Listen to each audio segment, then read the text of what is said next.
Halo, salam Budi Luhur. Ketemu lagi bersama saya, Anastasia Putri.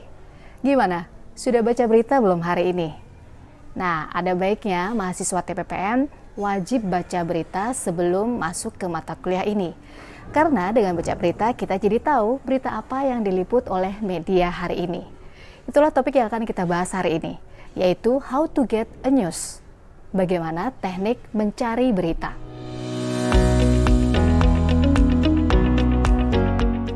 Nah, kunci sukses seorang wartawan dalam mencari sebuah berita adalah terletak pada sumber beritanya. Ada 4 jenis sumber berita yang bisa didapatkan oleh seorang wartawan atau jurnalis.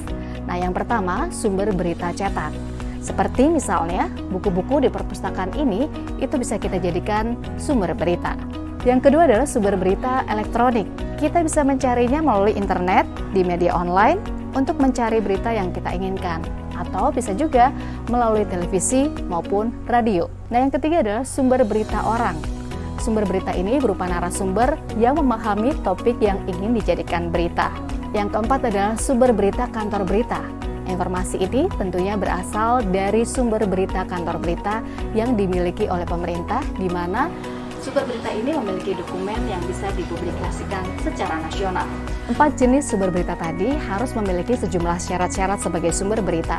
Yang pertama, layak dipercaya. Yang kedua, memiliki otoritas. Yang ketiga, kompeten di bidangnya. Dan yang keempat, berkaitan langsung dengan peristiwa. Ya, seorang jurnalis juga harus tahu dengan siapa ia bertanya dan bagaimana cara menggali informasi. Ada sejumlah petunjuk yang bisa dilakukan seorang jurnalis dalam menggali informasi atau petunjuk. Yang pertama adalah melakukan observasi secara langsung.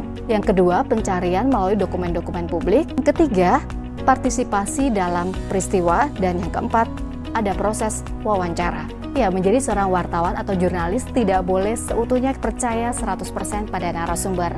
Seorang wartawan harus melakukan disiplin verifikasi. Itu kewajiban utamanya. Itulah topik kita hari ini.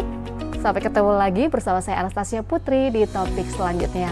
Selamat belajar, siap kreatif, dan salam Budi Luhur.